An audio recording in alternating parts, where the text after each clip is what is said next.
I'm sorry, guys. No more penis and vagina talk. That's something we can both agree on.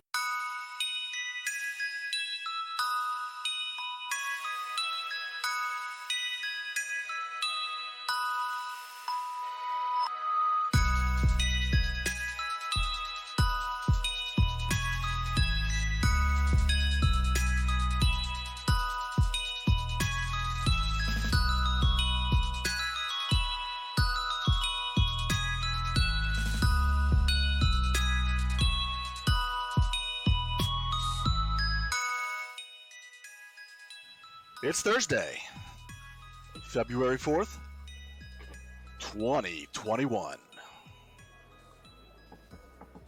Episode Z38.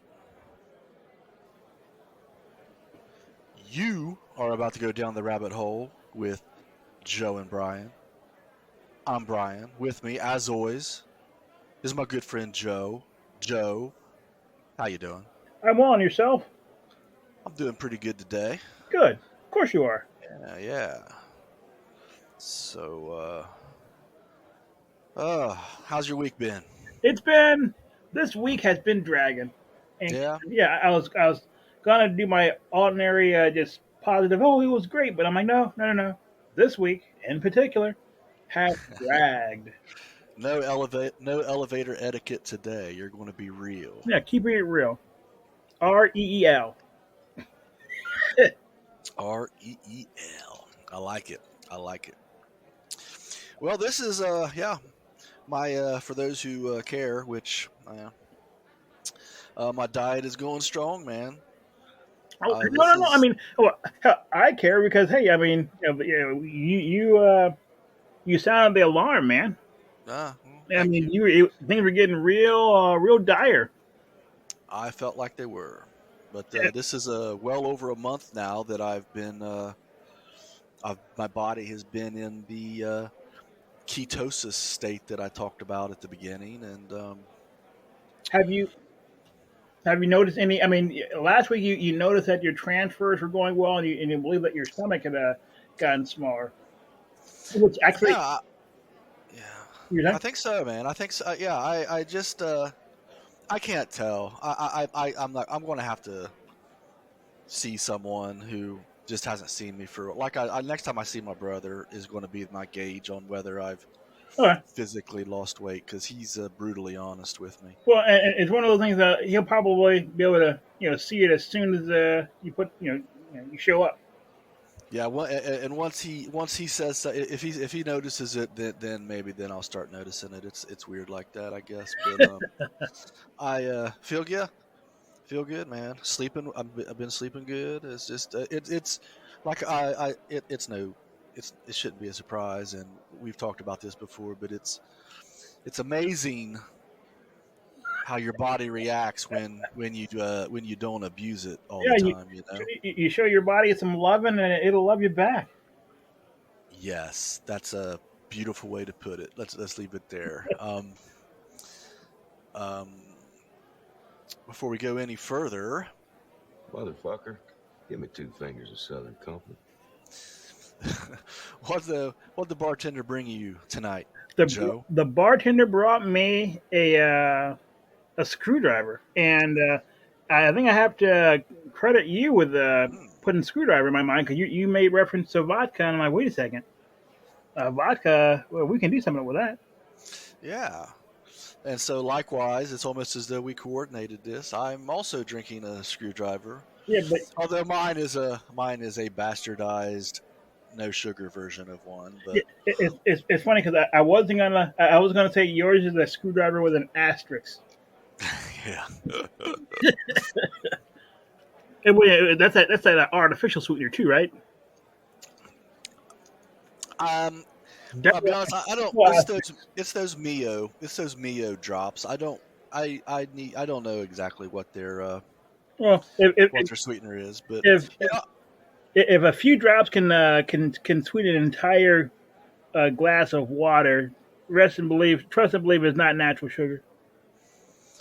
Well, no, but I don't know. It's concentrated, but I was thinking about this the other day. We're going to get slightly sidetracked here.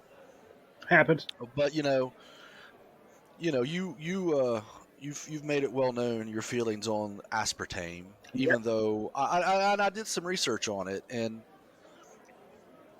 there is no conclusive studies that it does horrible things to you. Oh, yeah, that's because it's so new.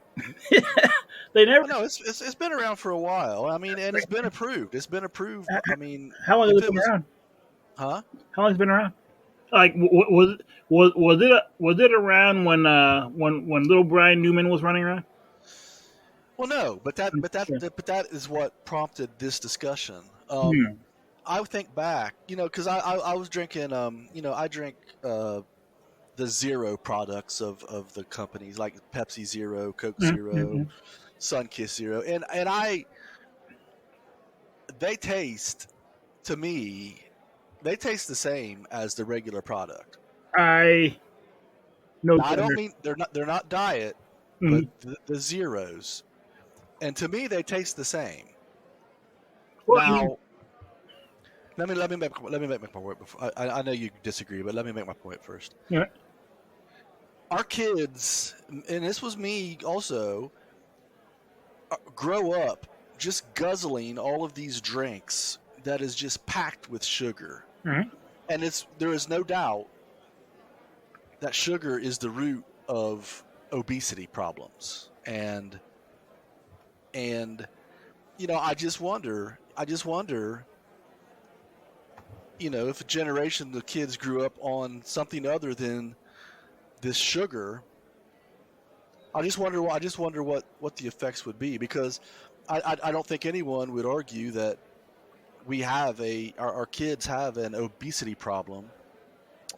Everything that they consume has sugar in it. I mean, you think you're drinking a juice, but you think you're being healthy drinking a juice, but you're not. It's loaded with sugar. I mean, everything has sugar in it, and sugar, and the thing that I'm doing to get healthy is eliminating sugar. And so I'm wondering, there's no studies for this, but I wonder what would happen if a generation of kids was raised on aspartame instead of sugar. What would the effects be?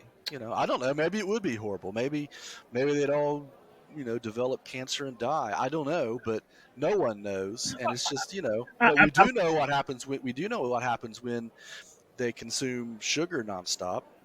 my opposition to aspartame and artificial sweeteners isn't because I I'm righteous. Well, I am righteous in some ways, but it's purely based on putting large amounts of artificial, non-real stuff in your body over a long enough time can't be good for it. Mm, Yeah. Now I say that, but I put salt in my food. Maybe, probably too much. Probably, likely too much. Pick your poison. Uh, yeah. Well, like I said, it was just a thought experiment. There's no studies, and I doubt that there ever will be. But it's just I think that it is established that sugar is a problem, and I Well, don't know. yeah, it's the overuse of sugar. There's no doubt about that. And so your question is, if we had a generation raised on aspartame, will we have different outcomes? And that's a great question. Um, if uh, if it drives people to consume it, if people are still consuming enough as much not so great food, you probably would have the same problems you have with sugar, just with probably with a problem stacked on top of it, because then you'd be having all this artificial stuff in your system. Mm, maybe, but like you said, I don't know. Where do where do you Well, decide to draw the line in the sand? Because everything that people eat today is artificial in a but sense. I'm sure that within the next 10 years, I mean, they're gonna start doing those long-term studies, and then we'll be able to report on that. Maybe we'll see. Anyway, it was just something that because I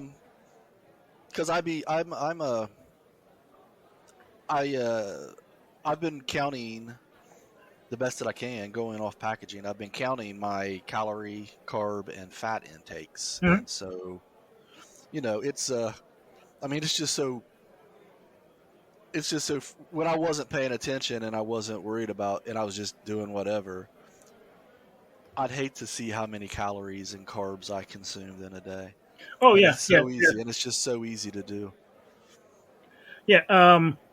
Yeah. I think I may have told you this that I used to get Men's Health, Mm. and then I think I remember reading an article where it said that your average guy consumes more of his calories in drinks such as soda and juice than actual food.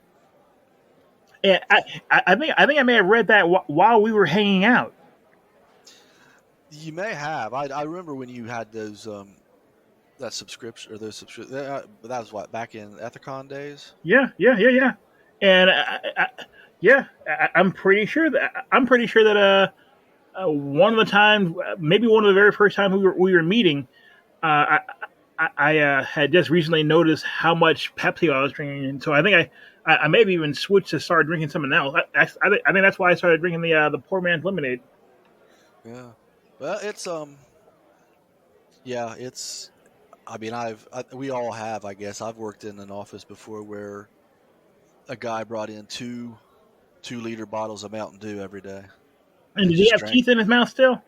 drank drank them throughout the day. I don't know, man. I get it. No, no, no, I think that's. when he smiled, was it grizzly? I think they were just yellow. Yeah, but Mountain Dew that's pretty intense stuff. You might as well be drinking battery acid almost. What's that stuff supposed to taste like? It's its own taste. I think. Okay, fair enough. Fair enough. So what do we have on tap today? Well, we got a pretty. So you popped up on a chat earlier this week, and you just had all kinds of you've been doing all kinds of thinking. It seems lately, and I jotted down some of the things that you were discussing, and I want to give you I want us to talk about it more in depth, more than you can over chat. And so All right. if you're okay with that, I thought we'd you see the agenda here. Are you okay with what you want to start off on the number one agenda item there? Actually, would you mind if we just quickly did the rundown for our recurring study? Oh, you know what? Thank you. I'm so sorry. I forgot about that. I need to. I think I had that in the agenda before, and I just took them out for some reason. I'm sorry. Oh no, worries. Yeah, we do have a George Floyd update, although it's not directly concerning George Floyd. But yeah, Minnesota officials clash on security plan for the Chauvin trial. Minneapolis politicians clashed Wednesday over who should pay for security during next month's murder trial of the former police officer who pressed his knee into George Floyd's neck, a proceeding certain to bring the city heightened attention and the potential for more unrest. Who would normally pay? Well, that's interesting. I don't. Yeah, this can't be something new. Yeah. That's a good question. Democrat Governor Tim Walz highlighted a proposed $35 million state aid for emergencies account that would reimburse local governments for unplanned or extraordinary public safety events. The funding is aimed at helping law enforcement prepare for protests over the trial starting March 8th. March 8th, ding, ding, ding. Something to watch for. So wait, are they saying that it's going to cost $38 million to secure it, or is a larger fund that they have? They can. I'm reading this. I thought that as well. I'm reading this as this is just a fund that they have that they will disperse money out of if they need to. I can't imagine that it would be $35 million to do that. It better not be, yeah. Somebody's got some explaining to do. A quick aside. When I hear these numbers, when they talk about like doing construction and repair. They say they're going to repair the Brent Spence Bridge here for like $1 trillion. That's an exaggeration, but I always wonder if those numbers. I always wonder just. I'd like to see a line item of what adds up to those numbers because they're always like really high. I mean, the numbers are always like astronomically high, but I just wonder, do the materials and the labor really cost that much, or I don't know. I just want to see some accountability. Yeah, I'm pretty sure that typically there that numbers are arrived to by a bunch of people sitting in a smoke-filled room, swinging for the fences. Yeah, chomping on cigars. Yeah, I agree. And True so bad guy style. exactly. Um, if we're not able to put this account in place, it hampers plans that have been made. It hampers plans that have been being made for these trials for months. The governor said, "This is an opportunity for Minnesota to put a face forward to the world to show that we can protect First Amendment rights and we can make sure that public safety is adhered to." The proposal has drawn resistance from rural Republicans who say their communities shouldn't be forced to bail out Minneapolis and St. Paul. GOP Senate Majority Leader Paul Gazelka said in a statement Wednesday that his caucus will introduce an alternative plan later this week that would reimburse law enforcement agencies for mutual aid without taking general fund dollars away from education, healthcare, or transportation. "We are not going to bail out the Minneapolis City Council after they have made cuts to public safety budget," he said. "Actions to defund the police have consequences." Um, Hmm. I, yeah, I don't know. I mean, I guess this is. I mean, I guess not every trial has this kind of attention, and not every trial is going to. Maybe I guess I can kind of see how maybe this would be a special case, but Well, this is a special case, but it seems like I mean, you're gonna have to. I mean, you're gonna have this trial, and you're gonna have to secure it, right? I mean, yeah, the trials. I mean, there's no way that the trial is not going to be had. And there's also no way that they're going to allow the trial to be such that it will be like in danger from being overrun by folks. And so, just spend the money. I mean, yeah. This is like a. This is a. Yeah. This is seems like it's a petty. weird place to just draw a line in the Yeah, sand when it comes to spending money. yeah. Yeah, I mean, So like it's like being like, you know what, my car is on E, but I don't want to pay $2.95 for gas. I'm going to look for it for $2.50. Yeah, that's yeah, yeah, yeah. This seems petty. I think petty is, and that's probably what it is. It's pettiness. Um, well, when do we, we're going to start being fiscally responsible now. exactly. Yeah, not then. Right. Wait for it. Wait for it. Now. Now. Ridiculous. Okay. Yeah. Shameful. And that's in that category of like, okay, you know what? We all choose our hill. I mean, do you really want to die on that hill, so to speak? Is that the Yeah. hill that you want to die on? Yeah. Not me. Yeah. Bigger fish to fry. And again, expectedly or unexpectedly, still no real updates, I don't think, on Ahmaud Arbery No updates. or poor Casey Goodson Jr. 9-0. We'll keep watching, though. Yeah, keep an eye. And so I mean, so we do have March 8th for the Floyd trial, and what, February 8th for Arbery? Did I get that twisted? March 8th, definitely, for the George Floyd trial. Not sure February, but I'm not sure of the exact date for the. Okay, cool. So I mean, hey, But we got some stuff. We got material for the next. yeah, things should be coming up. So Yeah, that'll be good. Well, what is already February 4th. You know what? Let me do a quick search and see if I can find a start date for.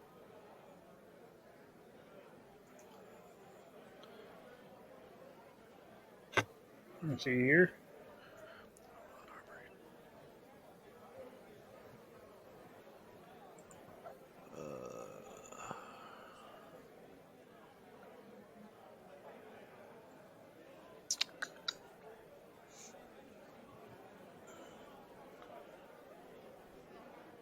Oh, just tell me the date.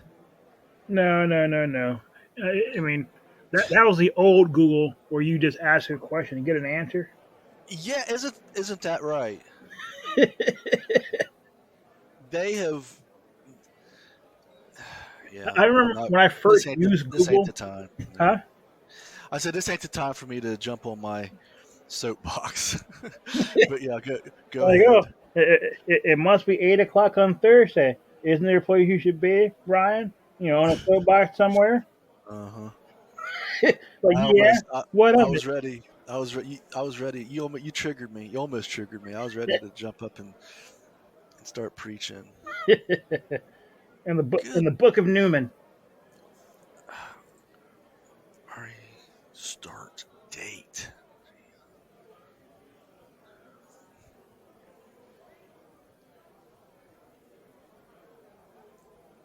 All right, no start date yet. That's all right. I can't find one. Well, I mean, yeah, we'll get it.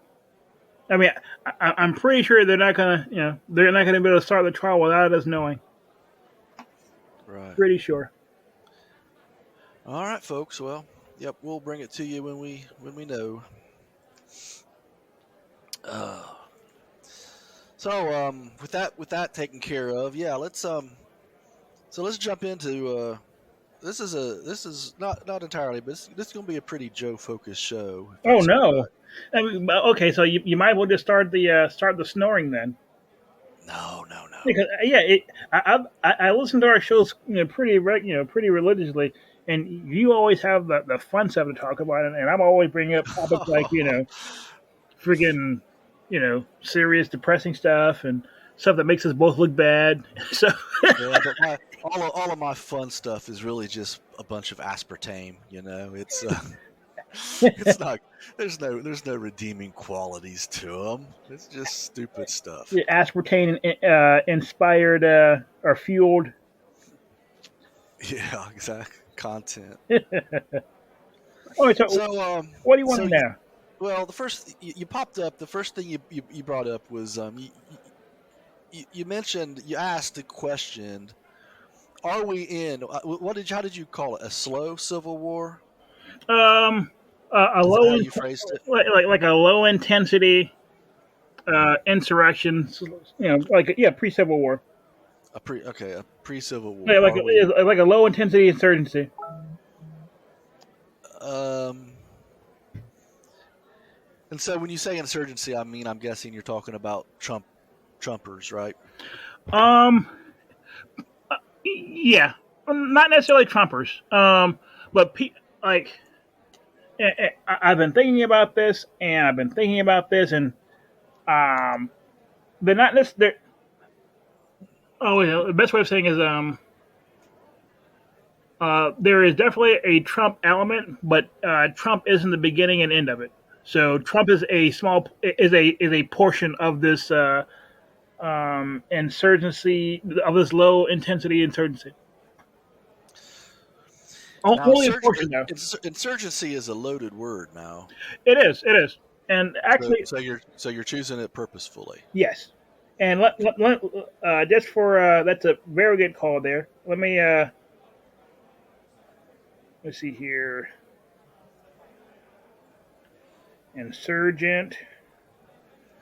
Let's see here. I mean, typically, I'm used to hearing when we talk about insurgents, we're talking about Somebody people in the Middle East. Fallujah. Mm-hmm. So, insurgent, a rebel or revolutionary. Okay, a rising and active revolt. Okay, now let's go to insurgency because That's probably a good thing to do. And of course, I spelled the word incorrectly. And okay, basically the same thing. Um, an active revolt or uprising, blah blah blah. Um, what I guess what I would say is that over the last 30 years, there has been an element of American culture that is somewhat disconnected and discontented with the prevailing and ruling order, so to speak. And those people through social media and by uh, gathering around and rallying around figures such as Donald Trump, QAnon, and other various, I guess, poles of influence. There's a kind of there's a conglomeration of folks that are just not happy. The good portion of these people might be considered the white working class and other disaffected groups, but we are in a small scale or low intensity insurgency slash civil war. I think that the attack on the Capitol building was a kind of a dress rehearsal. I think they had several other dress rehearsals in Pennsylvania and in Michigan when they were similar groups approached and overran those their state houses. And this is one of those things that I think, if not handled well, uh, will lead us to debacle. And I think the chances of it being handled well are almost slim and none. And I've said a lot just in there, and I know some portion of it needs to be unpacked, and so I stand ready for any questions. Well, I was just curious. And you were saying? No, you wanted to follow up on that. Go ahead. Oh no, I mean I don't want to just talk because oftentimes I'll just talk and then it's just not good. Well, to your direct points there, I obviously I don't think things are that dire. However, I do believe that there is something in this country bubbling up. Well, I think the thing we saw in on June 6th was we saw the awakening of a giant. Maybe the giant's been awake, but we saw that the first definite, unmistakable movements of that giant. And there's and it's one of those things that it's always been there, and I think it's probably more particular to conservative slash righty politics than lefty politics. And that's not to say that the left doesn't have its own set of crackpots and kooks and all, but we're talking about the ones on the right now. Okay. But yeah. I'm trying to think.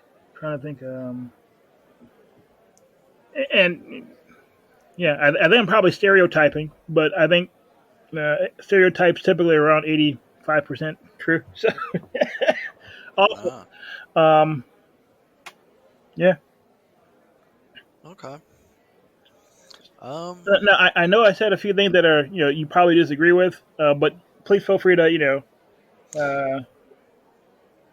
make me. Well, I've already said everything that I have to say about the Capitol thing. I will say I am amazed. I mean, even every time I think about it, I am amazed at how this is the thing that got stuck in your craw out of all of the. Because for what it's worth, I mean, I consider that there was an attempted bloodless coup for the past 4 years to take down this president. And I believe now, whether you believe it or not, I know you probably don't, but I do. I do believe. I mean, and so, I mean, to me, I consider that more of a threat to this country than what you perceive, or what you see as a threat from January 6th. Well, That's just my view. no, but I'll tell you that I'll tell you what the difference is. Mm. The bloodless coup you're referring to, it all took place inside the confines of our constitutional order, right? So they impeached him once and they liked it so much they did it again. Um, and, and I actually agree with you in terms of the very first time he was impeached was based off of something somebody heard on on a call that was supposed to be secure. I remember when we first started when we were talking about this. I thought to myself, yeah, he probably shouldn't have said that, but I wasn't necessarily clear that something impeachable had occurred. Maybe something off color, but not impeachable and removable from office. Um, but yeah, okay. They try to go after him, but that's kind of what the parties do, you know. So Yeah, but I even have a problem with the entire RussiaGate scam. I mean, it was based on made up things for the sole purpose of taking him down, and it's just I find that far more dangerous than what happened January 6th. In fact, I don't. and in that we disagree. So Yes, yes. I agree that the whole RussiaGate piece, that the Russians were helping were working hand in hand with the Trump campaign. I never thought that was credible, not even for a moment. Not even for a moment, because as I've said a million times before, if there was any type of interaction, let's say if Giuliani had a meeting with some guy in some Eastern European country, there'd be a picture of that someplace. There'd be a recording. There'd be something. And so the fact that we had all of our intelligence agencies focused on this, and the FBI was looking into it, they if there was something there to be found, it would have been unmistakable. And so once again, I agree with you on that. But uh, when a sitting president calls a mob and tries to interrupt the counting of the verification of his successor's election, that's the part that went beyond the pale. And I know we're not going to talk about this again, but yeah, beyond the pale. How that I mean, the whole idea of civil war. We've been hearing more about civil war and an American second civil war for about a year now. No, no, no, no. I think I first started hearing about it last year around March or April. Uh, I think we may have even covered it, and I was saying something like how it's irresponsible for people like Beck and Rush and all sorts of other folks to be saying that we're headed to a civil war. But I think we're there. okay. Yeah. Um, hmm. I I don't think things are that dire. So what do you what gives you cause for that optimism? Okay. Better question. Um, do you think that the Democrats pursuing Trump's second impeachment, do you think that's going to make things better or make things worse in terms of energizing the forces that would push for some type of civil I dislocation? I just of course obviously it's not going to help heal things, Yeah. but then again, um, I'll be honest with you. For the entire uh, um, run up to the election, Biden has been saying calling me a racist and a Nazi and a Hitler and all that kind of stuff. So really, as I'm far as I'm pretty sure concerned, that Joe Biden didn't call Brian Newman a racist. by extension, and it really, as far as I'm concerned, he can take his unity talk and shove it up his ass. Wait. What? Um, Now, I just want to be clear. I'm not going to say that he didn't say it because you heard it. wait, don't parse words like that. No. When he says those things about the person I support, then he's saying it about me by extension. Okay, yeah, that's the part that. Okay, so by Joe Biden down talking the previous his predecessor, he's saying something about you. I think he did. He went beyond down talking. Okay. Calling someone, just coming out and calling someone a racist or not Nazi, Hitler, all the words that Trump has been called. No. Okay, Joe Biden had Joe Biden called Hitler Trump a Hitler. I know he's made and right now I'm not trying to make a point. I'm really trying to. Did he really say that? I don't know, Joe. He said if he didn't say that, fine. But No. I mean, like if he didn't say that, then you don't have cause to be angry, right? I mean, then he can take the unity talk out of his butt. So, I mean, him having said it or him having not said it, that's important. Which is worse, being called a Nazi or being called a racist? Probably a racist is worse. Well, he definitely called me a racist. So, unity talk stays up the butt. Okay. And I believe you, but I like So the question. Okay. The question is: did Joe Biden call Trump a racist? Hello. He built his entire campaign off of Charlottesville. I wouldn't say Charlottesville, but now that I think about it, I can recall him making. I don't think he said when he got into the race, he specifically talked about Charlottesville, and I will find you that clip if you insist on hearing it. I'm not insisting, but yeah, and this is why I'm hesitant to be like, okay, Joe Biden's a politician that's been around for 50 years, and politicians usually are pretty good about not directly saying anything. And so, for him to have drawn so bright a line, it would be somewhat uncharacteristic. Okay, that's my homework. I will collect those clips for you next week, and we will listen to them. All right, cool. Any other questions about my thoughts on Trump's Civil War? Did I say anything new to you or not? No. That's not no offense or anything, but everything is what I expected. All right. Well, you know what? It's good to know with whom you're dealing. Yeah.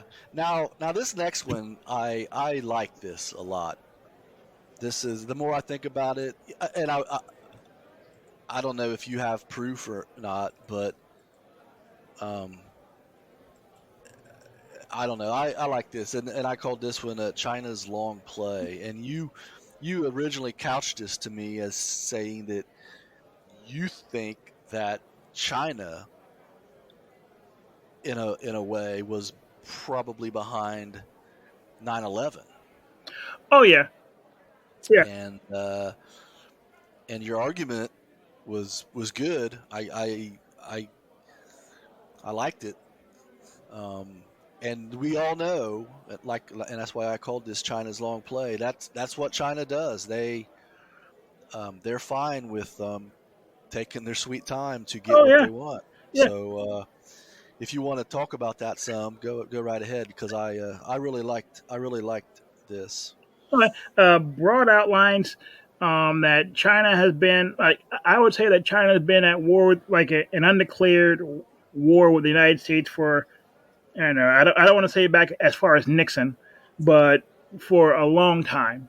And that I think that I was talking to Brian about the whole like I mean, basically, if you look at the if you look at our military planning in, let's say, 2000, 2001, yeah, how the United States thought it would, we were going to be who we thought we'd be fighting in the next big war.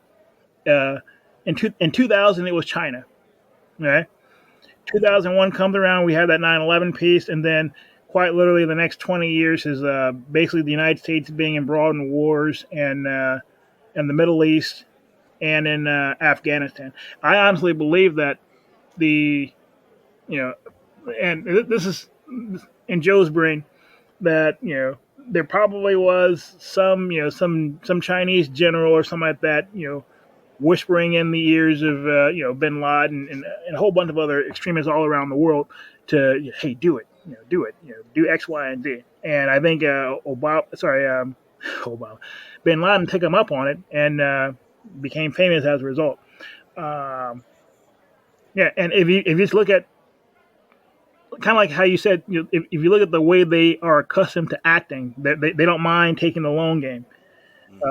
And that whole, I know Chairman Mao said something to the effect of, "Hey, if we lose what 500 million people or something like that, we still have 500 million people." Something just mind boggling. Right. If you were to hear, it's one of those things that a an elected person could not have said out loud, basically. Right. But yeah, once you figure out that that's how they approach war. That it's not gonna the Chinese approach to war isn't gonna be break out the tanks and roll them down your street. It's gonna be getting you to waste your money, blood, and treasure in pointless wars, and then it's going to be harassing and haranguing you, your allies, and your friends. And yeah, I'm sorry, I'm blathering. No, that's good stuff. But now before you let me but before you talk about, I want to ask you about Australia. But before we do that, I mean, haven't there been stories about people? China supposedly, just placing people in the United States to just assume, ordinary lives and jobs, but with the subversive objective of getting in positions of power and just things like that, whether it's in technology or government and stuff like that. Oh, Haven't there been stories about that?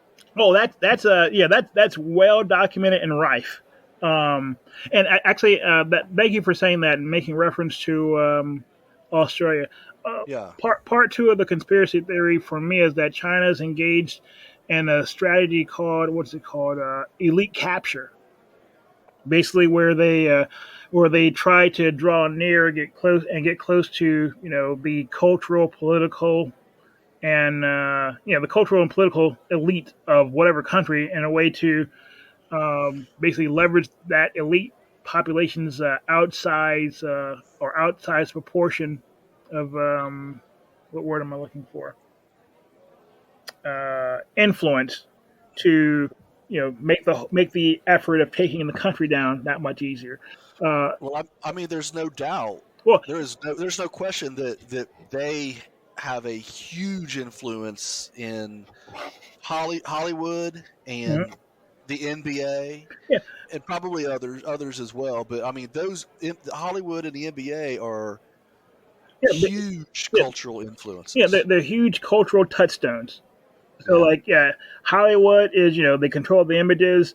NBA is like the back door to what black/hip hop culture, which is somewhat to very dominant. And both of those cultural institutions or entities have been made somewhat subservient to the Chinese. And let me be very clear: when I say Chinese, I'm not referring to the Chinese people.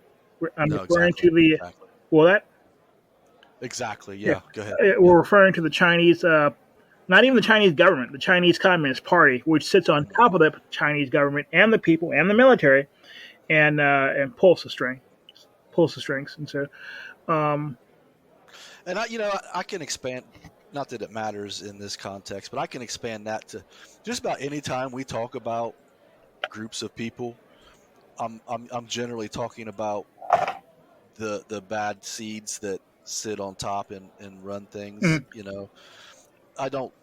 You talk about Russia. I'm sure that I would get along with yeah, the Vlad on the average street Russian. corner. Yeah, fine. When we talk about Russia, we talk about the Putins and the whatnots, and the same with just about any country, even like Iran. I'm sure your average Iranian citizen would be just great Pretty person to interesting, yeah. hang out with. It's the leaders. It's always the leaders that mess things up. It seems like, but that's the same. Yeah, that's the same with China. We're talking about the CCP, right? Is that That's it? right. CCP. Yeah. And so what's happening? So it's not. So they're not only interested in taking over America. What are they doing in Australia? Yes. So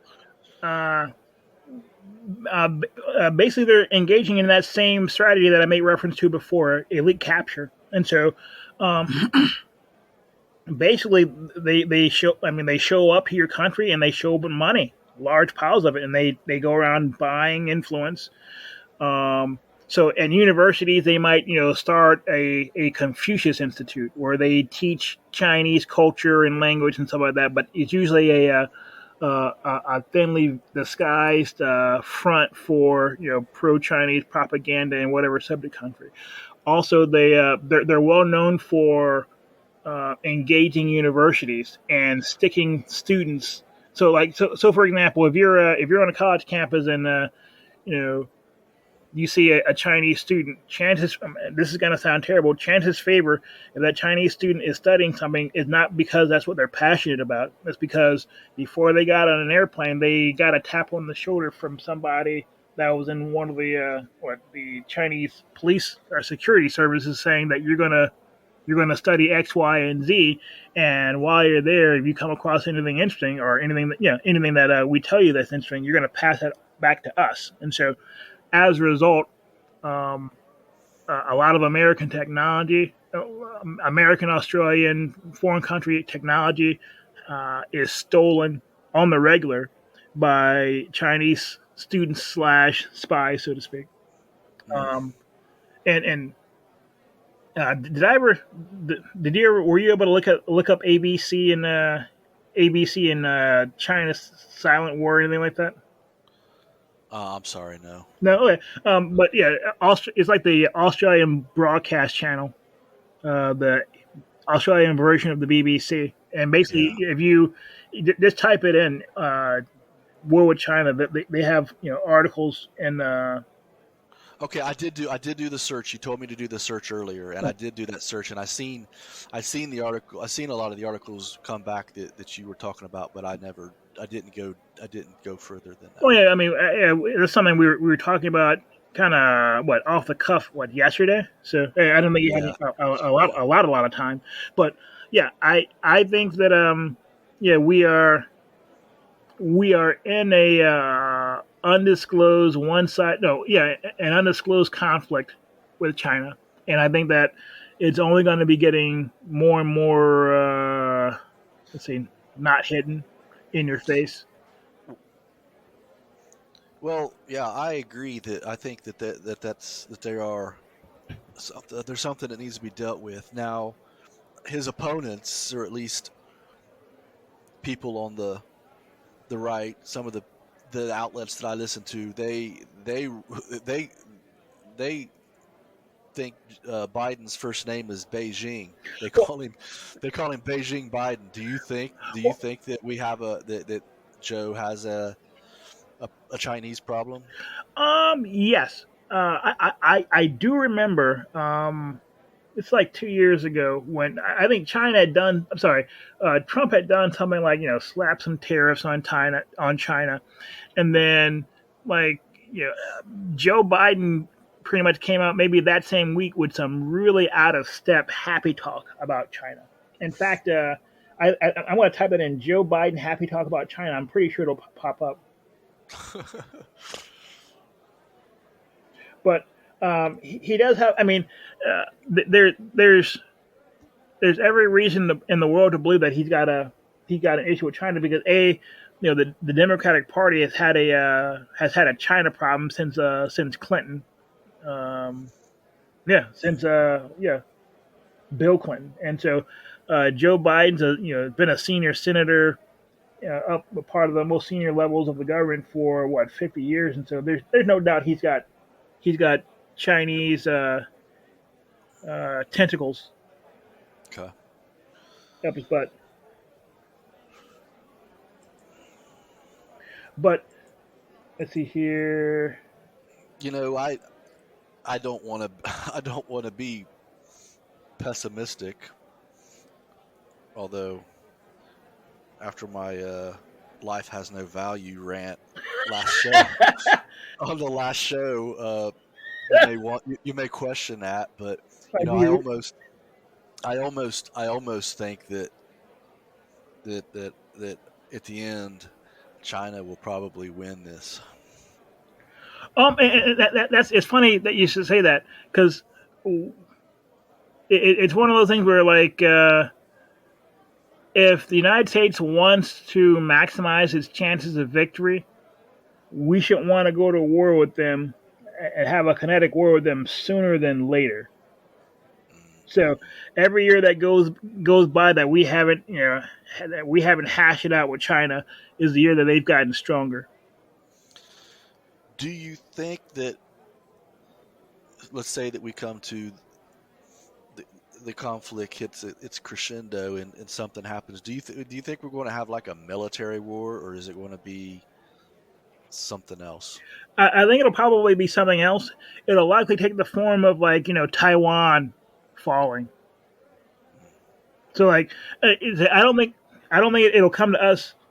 Well, I pray that it won't come to us like shooting each other, across the Pacific Ocean. But it'll probably take the form of Taiwan being snatched away and the United States being silent, and that'll be a silence that'll be absolutely deafening and basically mark the passing of the passing to the Chinese century.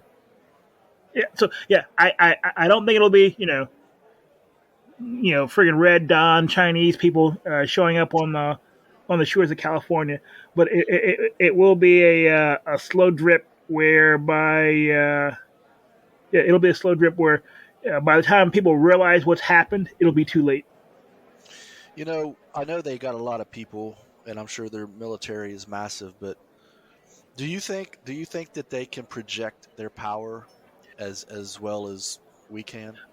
Right now, they cannot. They just started an aircraft carrier building program. I think 2 years ago. They've got about like 5 or 6 different carriers that they've bought and retrofitted from everybody from the Ukrainians to buying old Russian aircraft carriers. None of them.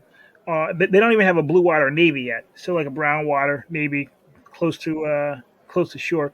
But they do have a significant missile force and submarine force that would enable them to harass and slow down America's ability to dominate that area.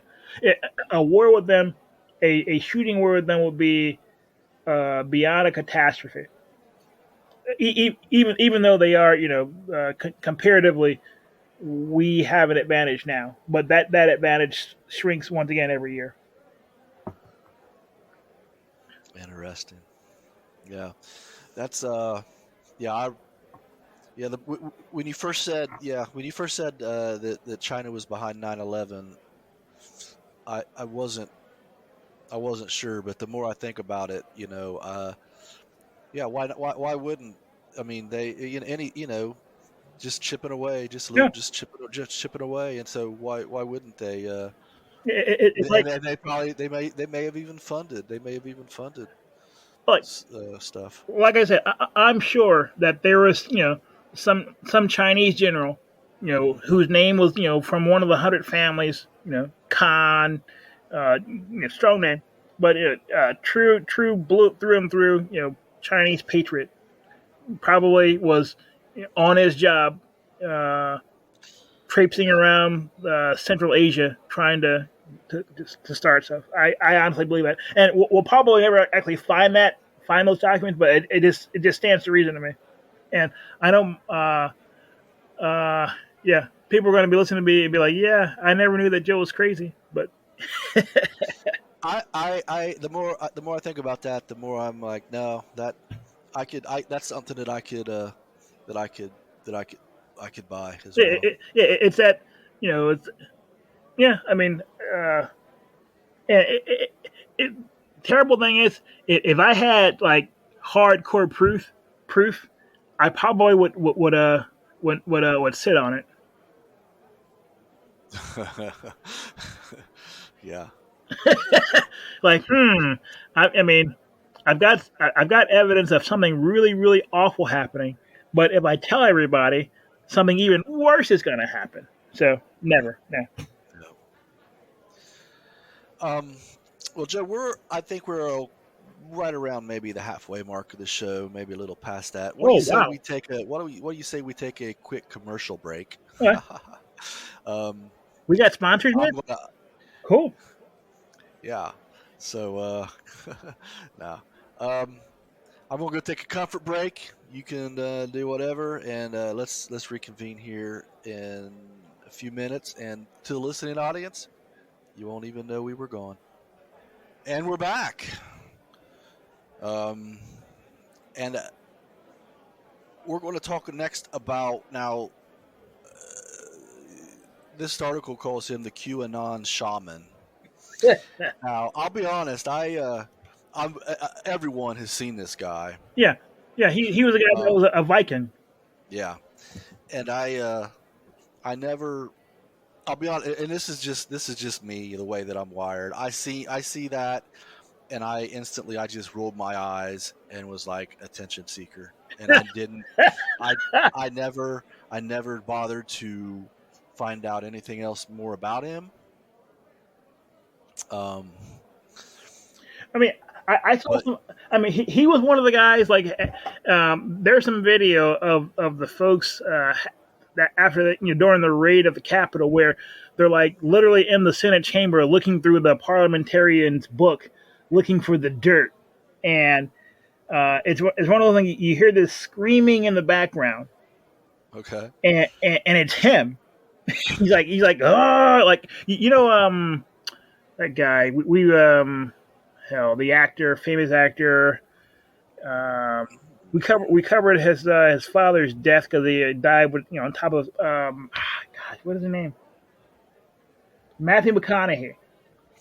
Yeah. Oh yeah. Yeah, he does this thing where he like a voice training thing where he pumps his. He actually did it in one of his movies, but the shaman guy was doing that. And so, QAnon shaman rioters should be given organic food while in jail on hunger strike. U.S. Capitol rioter, also called QAnon, the QAnon shaman, Jacob Chansley, should be given organic food while in Washington, D.C. jail, a federal judge said on Wednesday, after Chansley went on an apparent hunger strike last week, claiming non-organic food was against his religion and sickened him. D.C. Court Judge Royce Lamberth decided the accommodations would be made for Chansley because he was given organic food in detention in Arizona, and arguments about his adherence to shamanism were enough to convince the judge.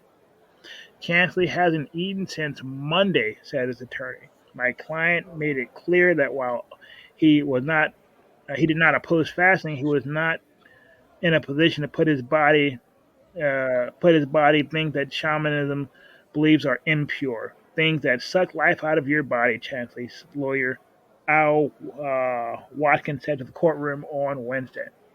So, yeah, I mean, I just thought that was funny. Oh, the guy seemed like a really nice guy. Yeah. Okay. I guess the cynic in me is like, is he really a follower of shamanism? And then I thought, I don't even know what shamanism is. You know what? So I did a quick search, and I have the description up here. Shamanism is a religious practice that involves a practitioner who is believed to interact with a spirit world through altered states of consciousness, aka drugs. yeah, such as a trance. The goal of this is usually to direct these spirits or spiritual energies into the physical world for healing or other purpose or another purpose. Did you ever see did you ever watch I think it was I don't know, the first or second, it was Young Guns. Did you ever see the Young Guns Like where Charlie Sheen and Emilio Estevez and Lou Diamond Lou Phillips, Diamond Phillips. he plays the Indian, Yeah. and he they're trying to find their way, and he decides he knows that he must be doing shamanism because they take some peyote and they go on this trip and through the spirit world, and that's what this reminds me of. Yeah, but yeah, I guess I'm always dubious of people who take trips to the spirit world using. Have you ever seen it? It's hilarious, man. There's this one. There's this one. Anyway, you know what? If I can find a good clip, I'll put it in here because it's hilarious. So, yeah, I don't know, man. I mean, if we're giving people in jail sex change operations, you know what? We're doing that. Yeah. I mean, you'll see those stories here and there every so often. So, yeah, I think if you go to jail as a man, you should stay a man. Well, sometimes that's not an option. No, I don't know, but you know what? Spring, get this guy some food. If he's real, if he's hunger strikes have always been like this funny thing to me because you not wanting to eat doesn't affect me one bit. But so yeah, I have no problem. You're not taking lunch out of my mouth. yeah, you're really not doing anything. So okay. So we have to sit here and watch you die a slow, painful death. Okay, I'm just gonna watch TV. And I'd make bets with the others just to see how long he can hang out, man. How long he can last. It's funny because I was thinking about that this morning. Like, prison guards must be the worst people in the world. If you judge just by like TV, like. And TV and the movies, every prison guard is like mean, corrupt, takes bribes. Like, yeah, I don't know why that. There's a podcast that I listen to. The true crime one. No, it's called, and I'm telling everyone right now, do not listen because they will offend you. They are the things that they say is. Especially these newer younger generations that you can't handle it. Were you offended?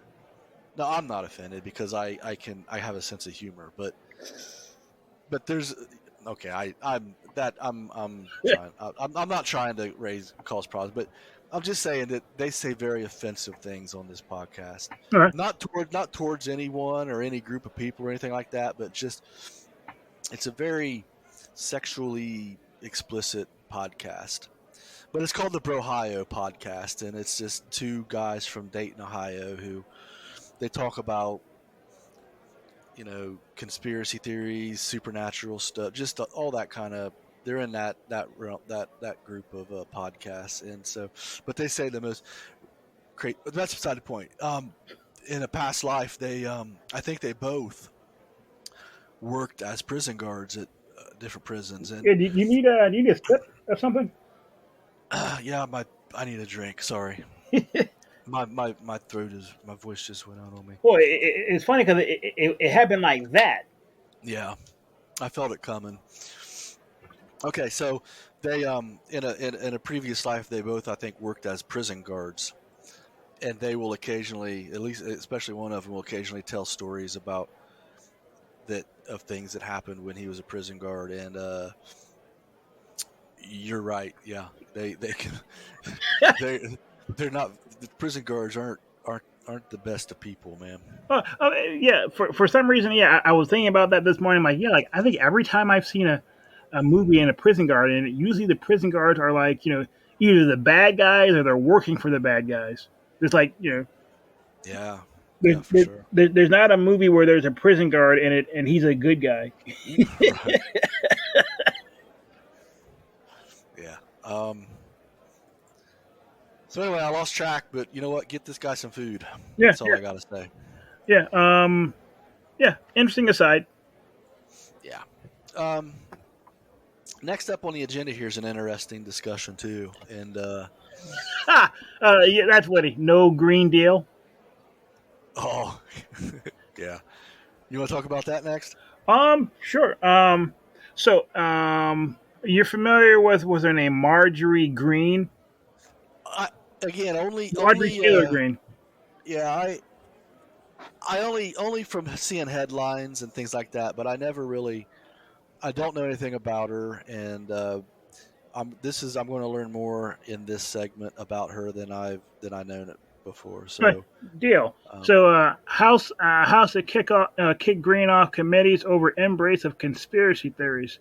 House Democrats on Thursday took the extraordinary step of voting to strip committee assignments from a member of the opposing party, saying Rep. Marjorie Green Taylor, Republican from Georgia, had forfeited her rights to those seats by endorsing conspiracy theories, racist dogma, and violence against Democratic politicians.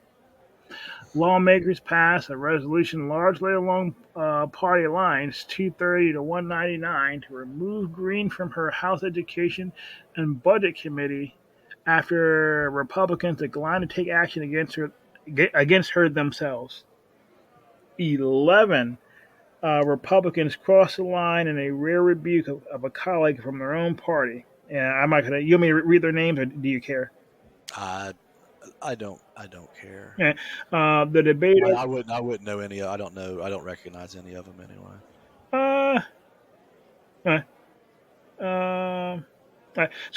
Over the debate over Green's fate has become emblematic of the larger brawl over the direction and future of the Republican Party in the post-Trump Washington. The former president has moved to Florida, his Twitter account shut down, but retains enormous influence over the GOP base voters drawn to nationalist no apologies persona that defined his time in the White House, a mold Green has assumed with Trump's enthusiastic support. So, thoughts? Thoughts, comments, suggestions? This sounds like one of those things that on your scale of 1 to 10 of thing that you care about would probably be around a 3. Yeah, I don't really care, but my thoughts, I just off the top of my head, I hate the way the term conspiracy theories is being used nowadays. What would be a better term? And you don't have to have an answer now. We could. Yeah, I don't have an answer now, but I just, it's just anything that somebody thinks, just conspiracy theory is just a way to delegitimize them right away. And again, and I've said this before, I'll say it again. It's a conspiracy theory until someone like an Edward Snowden or someone exposes it. And the person at the sex change, Chelsea Manning. And Chelsea Manning, yep.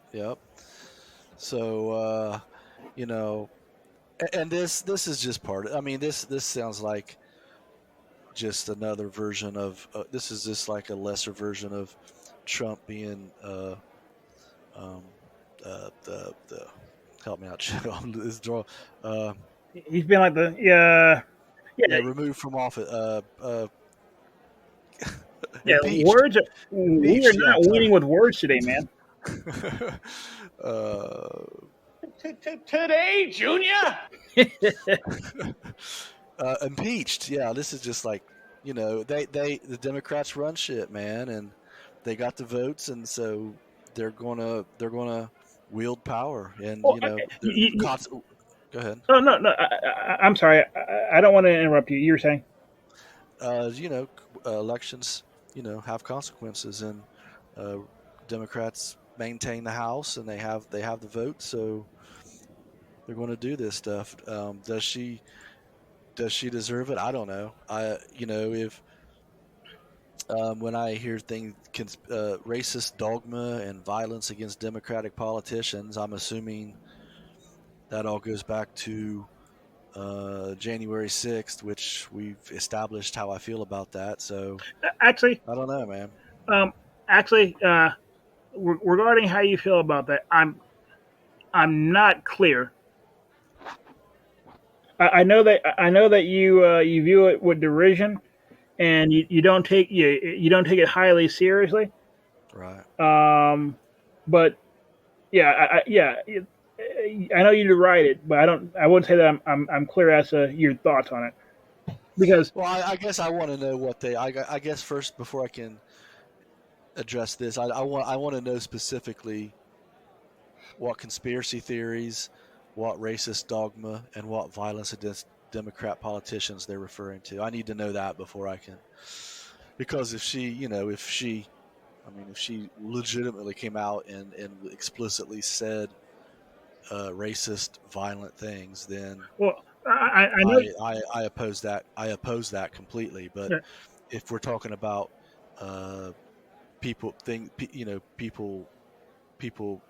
reading her mind and thinking that they heard her say things she never said, well, that's what I got a problem with. But I don't know.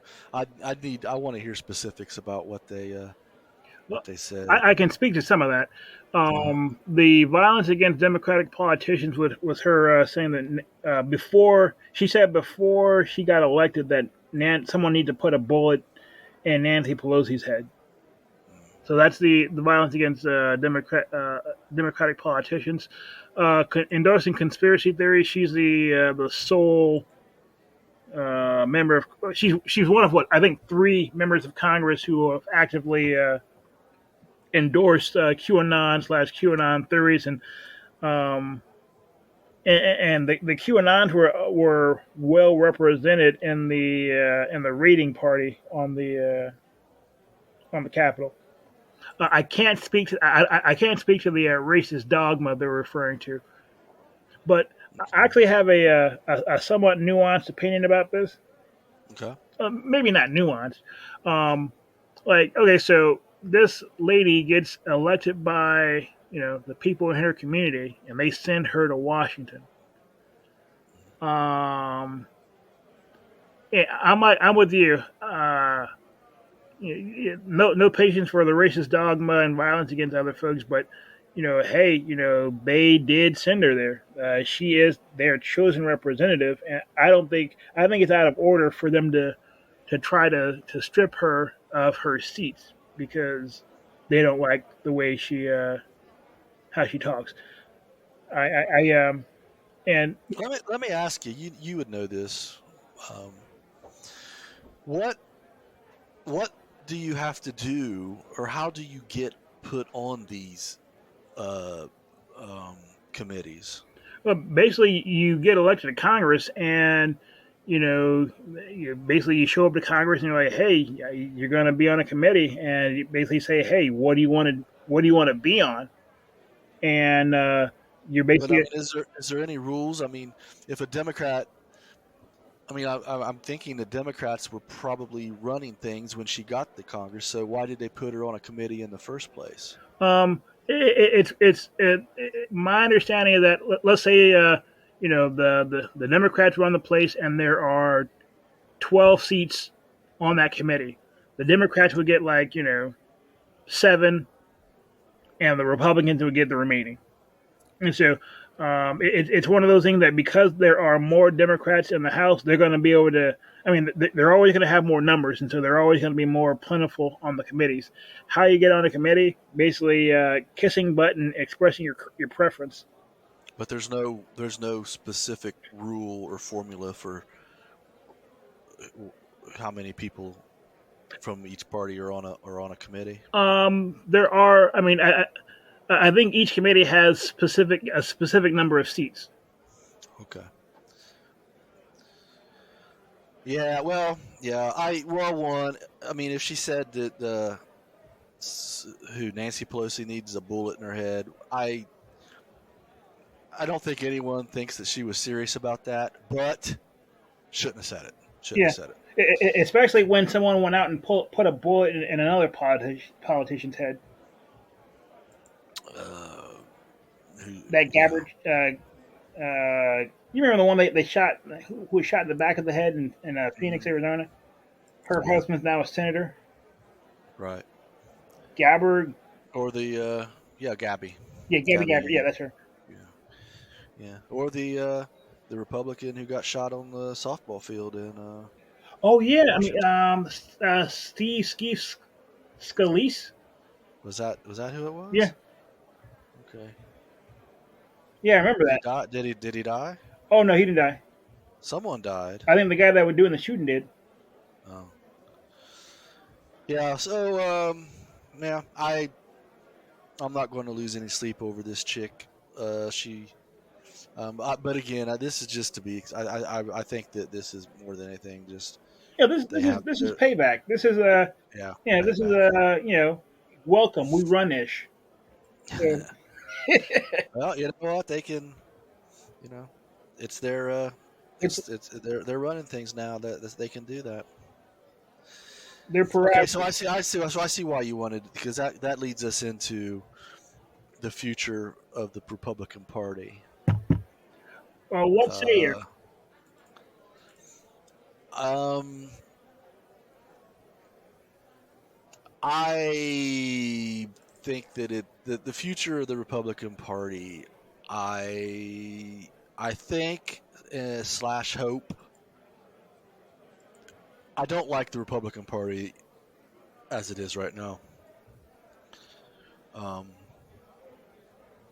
it's just I think the same thing about the Democrat Party. It's just they've been there. It's there's this establishment. When you have that kind of bureaucracy, there's going to be corruption, and I just think that it's a mess. And I would like I would like to see I don't know. I'd like to see more. I'd like to see a new party that actually represents me and the people. I like I stated, I think maybe last week or the week before, they don't represent us All right, but in any way. They have nothing in common with the average person from where they come. now, do you think the Republican Party has a future? Yeah, the Republican Party will be there. It just may not be the same Republican Party that we see now. Mm. Um, any other party, a patriot party or any other kind of party would be disastrous. But I'm all for. I'm not for a new party. I'm for taking complete and total control of this party and making it into a better party. Like I I'm not so sure that the. I mean, I'm not so sure. Or let me say this: I think the Republican Party's days might be numbered, Mm, and I'll say that for the following reasons. I look at the Republican Party as they say it's like a big tent, right?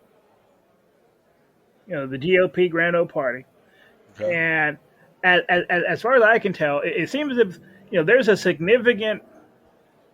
Okay, so do you think there are more rhinos than non-rhinos now? Yeah. Yes. More rhinos than non-rhinos? Rhino, Republican in name only. Yes. Yeah, I thought there might be more non-rhinos than rhinos. I don't know.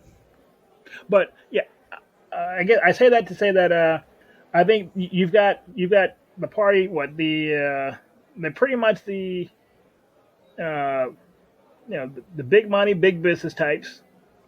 Oh well, the big money, big business types are in both parties. There's big money, big business flavors that are Democrats, and big business, big money that's flavored Republican. Um, I think that part of the party is is probably the smallest part, and I think the two larger parts are kind of what social conservative Christians and pretty much extremists. And I think that the Republican Party they've had. I mean, okay, quick question. The guys on Ruby Ridge, were those guys Democrats or Republicans? Um, I would imagine Republicans. Yeah, I would too. My understanding is that the Republican Party has had a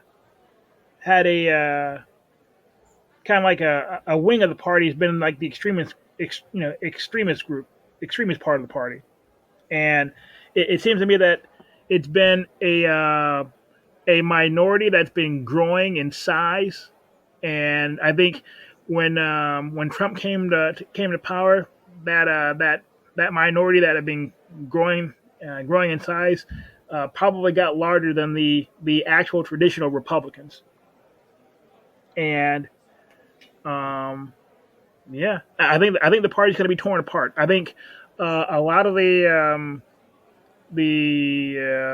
rich the money Republicans. I think those guys are all going to be Democrats inside the next one moment. Those guys are going to be Democrats in the next few election cycles. I think. What else? And I think Trump, the parties, and what's going to be left of the party is going to be pretty much the Trump party, which will be a much more populist than the traditional Republicans. Um, I don't. Maybe next week we can talk. I don't want to. Necessarily talk about that this week, but I would also. But I would not argue, but I would propose that the Democrat Party also has some major problems. Oh, And yeah. if we're going to talk about the extreme the extreme aspects of a party, the Democrats' insistence on pandering to the extremes is what's going to tear that party apart. Well, I mean, it wasn't in scope, but I actually think the Democrats' problem is somewhat worse than the Republican Party's problem.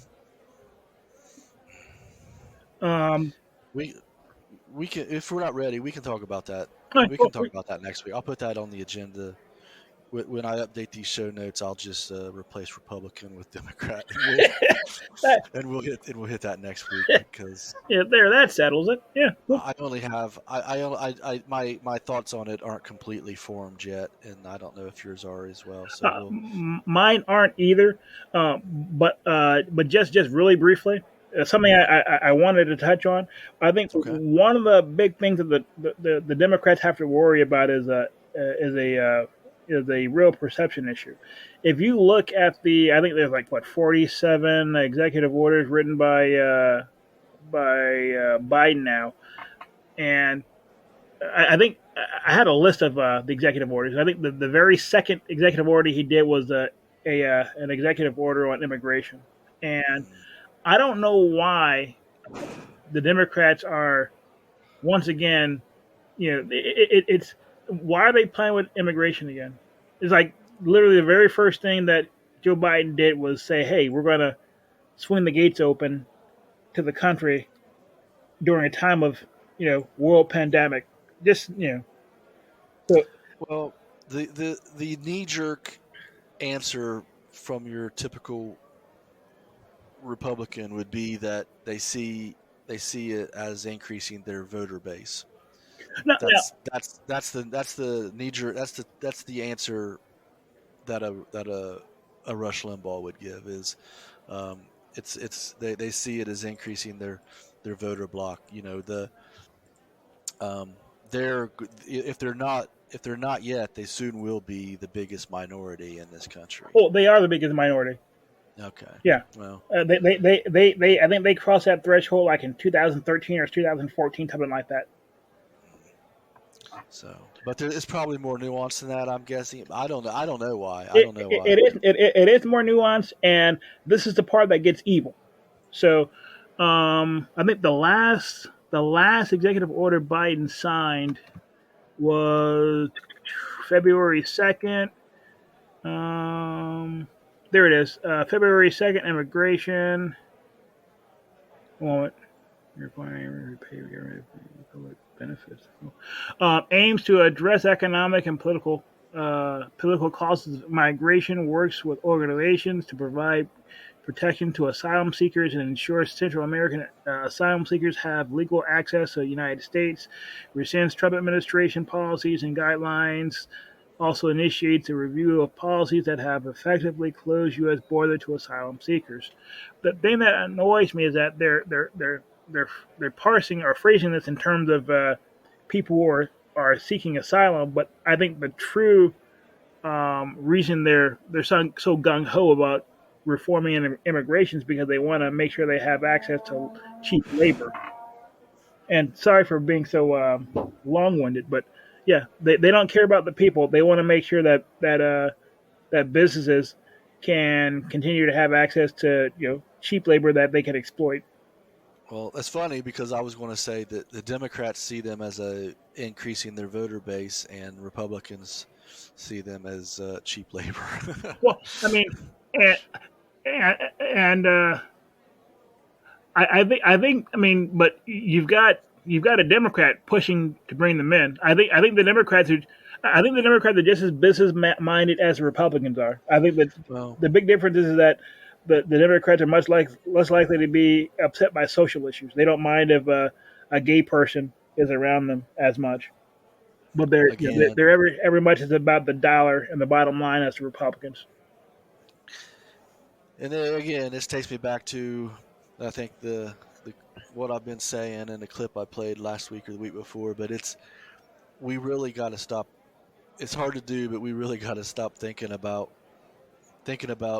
things as Republican and Democrat, and more about the elites and the rest of us.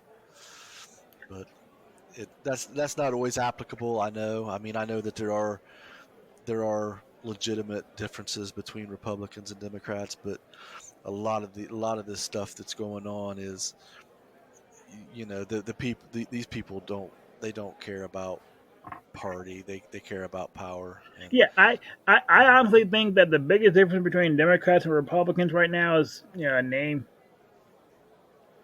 yeah, you're probably right. Yeah. um, unless there's anything else, we might be able to get everything in tonight, man. All right, let's get it in. Um, yeah, it'll be a good show. Yeah, I just came across this. I don't necessarily. I don't want to. I basically just want to. And I tried to put this in. I took a screenshot of a Twitter. What do you call a Twitter chain? Whatever, a bunch of tweets, I guess. I don't know, but I tried to paste it into the show notes. It's an image that I took, but um, the image was too long and it messed up the formatting. It made me mad. So you're just I'll put these in the show notes. I'll put these in the extras folder and you can look at it. But I want to just read you. The ACLU released. They released on Twitter. They call it 4 myths about trans people in school sports debunked. Oh yeah, this should be interesting. Let's hear it. Yeah, so not really any comment. I'm not going to really make any commentary. I'll just I might. these just well that's cool. But we'll just we'll just put them up for what they are. Fact one: trans girls are girls. No. Wait, they're going to No, explain no, why that's no, true. no, no, sorry. Okay, I should be open minded. Myth: sex is binary, apparent at birth, and identifiable through singular biological characteristics. There is no one way for our bodies to be. Women, Blah, including. blah, blah. I'm sorry. I'm being thoughtful. You're saying? Oh, that deserves.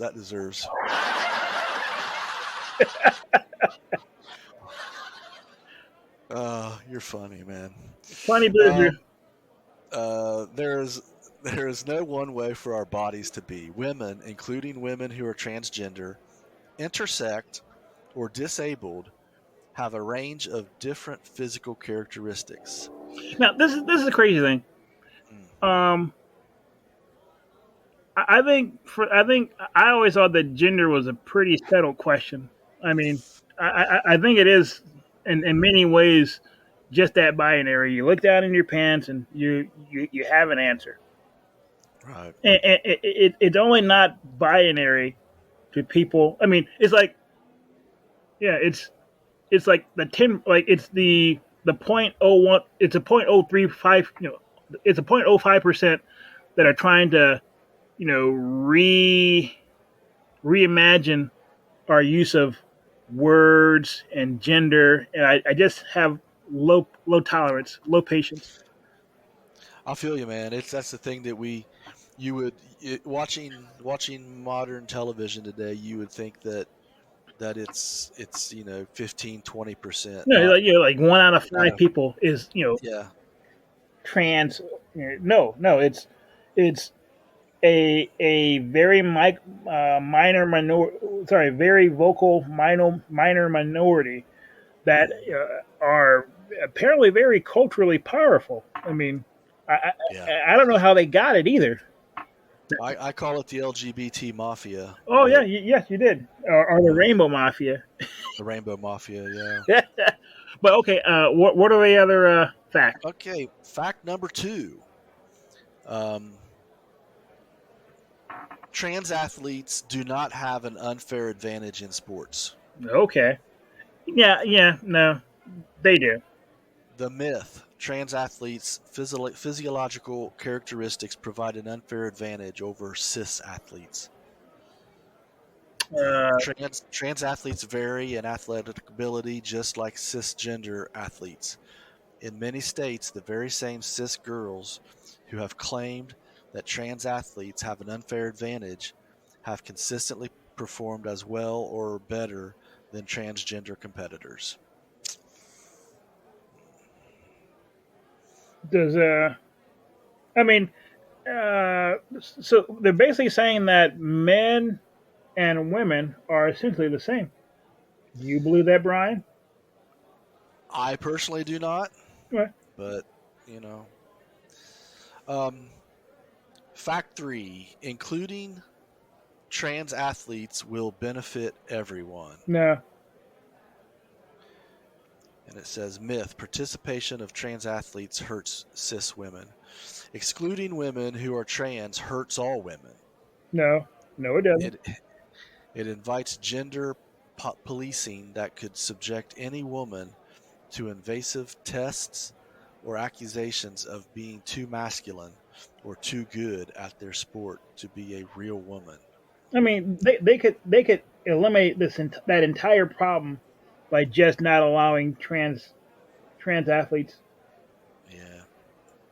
Um, and fact number 4: trans people belong on the same teams as other students. I'm not very sure how what that even means. Yeah, the myth is that trans students need separate teams. No, they just need to be on like the boys team. Right. I mean, I guess this really this matters. I guess I think most people are looking at this in terms of a boy going and joining a girls team. But would they allow for, let's say, a girl be like, yeah, I'm going to join the football team? Yeah. Is Right. We're all, I think, yeah, we're on the same page. I think yeah. it's And if I were a woman, I'd be pissed. I mean, uh, uh, I'd yeah, be, I'd I be think pissed so, man. if I were a woman on a on a soccer team, and I know a trans person is on that team. You can't convince me that that trans person is going to be just as sorry it no, I'm sorry, I just can't believe that. Yeah, I I don't. This is kind of an inflammatory. I guess it's kind of inflammatory, but not intentionally. I just think that these things are important. I mean, words mean, words have meaning, and we're just, we've changed that, and yeah. Anyway, like I said, I don't want to make a whole lot of commentary on it. I just wanted to put that out there. The ACLU is known for, they do good things, but they also do. Yeah, they do good things, but they also do things like this. Yeah. So, there we go. And yeah, we got through our agenda, man. We're down to this weekend's skullduggery, and I don't know if these stories necessarily are skullduggerous or not, but they just made me laugh. All right, let's hear it. So, police. This is from Mobile, Alabama. A man in Alabama woke up to an unexpected visitor in his home Sunday morning. Police say. Mobile police were called around 8:20 a.m. on a report of a burglary.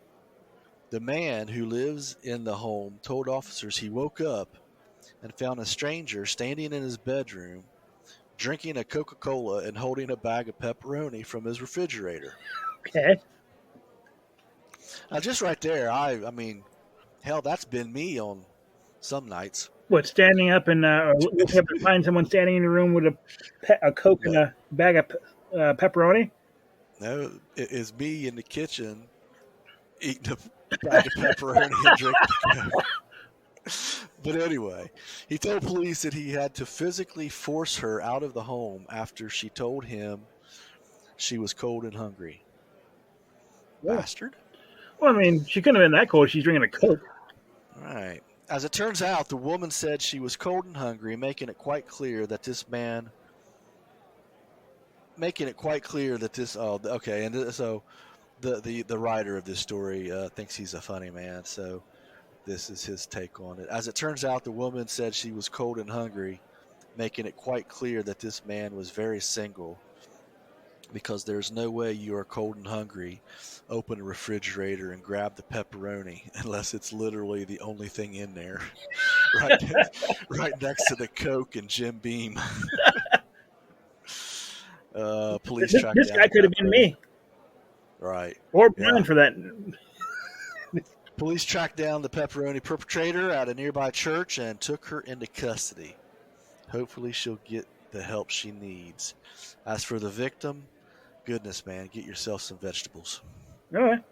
It's funny because had the story not started off with being in Mobile, Alabama, I would assume it was in Florida. Yeah, totally. Well, wait, that's not Florida, man? It's not? Oh, okay. And finally, Joe, I decided that I'm done talking about penises and vaginas on this show. So you're not going to talk about any dark places or nope. No, I'm done with the people tune in to hear about current events. They don't want to tune in and hear me talk about salacious salacious stuff, sexual things and whatnot. Are you sure? Yeah, I'm positive. I'm sure some portion of our 1,200 million visitors tune in just for that. Well, I'm sorry, guys. No more penis and vagina talk. Oh, what do we have at this place? Good old science. Oh, wow. That'll get the blood pumping. Let's hear it. Here we go. Humans could safely enter black holes, but it would be a terrifying one-way trip. Yeah. And what are your thoughts on black holes, Joe? My thoughts are you first. A pair of physicists have proposed the exact set of circumstances necessary for a human to enter a black hole. But caution that it would be the loneliest one-way trip ever undertaken in the history of mankind. Yeah, I'm good. I mean, they really know how to sell this thing, huh? For the purposes of their proposal, Leo and Shan Rodriguez, both assistant professors of physics at Grinnell College, compared two types of black hole. There's a stellar-sized black hole with roughly the same mass as our sun, and a supermassive black hole with a mass millions or even billions of times larger. Hey, now that I think about it, you mind if I read a very quick definition of what a black hole is? Yes, Yeah. because I may be thinking about the wrong thing here. Go ahead. Fair enough. A black hole is a region of space-time where gravity is so strong that nothing, no particles or even electromagnetic radiation such as light, can escape from it. The theory of general relativity predicts that a sufficiently compact mass can deform space-time to form a black hole. Doesn't that just make it so much clearer? Yeah, it does. Yeah. And along those lines, this next couple paragraphs is science, science, science, science, science, science, science, science, science. You okay there? I'm sorry, cockballs. What? I'm sorry. I was. We were talking about science, and then. Yeah. Oh, here we go. And this here, I did not know. Black hairs can grow hair. Wait. So when black holes can grow hair. Oh, all right. When spinning fast enough in dramatic extensions of Einstein's theory of gravity.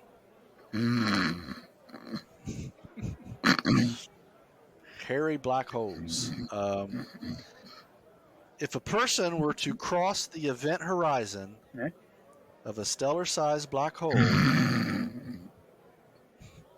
you don't find this stuff in I do, but it's very interesting. But it's still when we come off of women stabbing men, large vaginal super pieces of art. What was the other one? I mean, there's no arguing that. Dudes having their penises caught in. Yeah. Your cock is mine. Yeah, I mean, there's no doubt that we've shifted gears with this science story. I'm just saying. You don't find black holes at all interesting? Oh no, they're interesting. They're very interesting, and Star Trek or science fairs. You would never would never want to go into a black hole. No, like I said, you first, scientists first. But, okay. No, but please continue. Well, it is just a bunch of stuff. Although I thought this was interesting. If a person were to cross the event horizon of a stellar-sized black hole, they would undergo a process known as spaghettification. That sounds terrifying. In which all of the atoms of their body would be stretched out in a long, thin strand, giving the extraordinary difference in gravitational pull from one point in space-time to the next. Okay. It is highly likely that this process would kill an intrepid astronaut. Wait. What was the name of this? Humans could safely?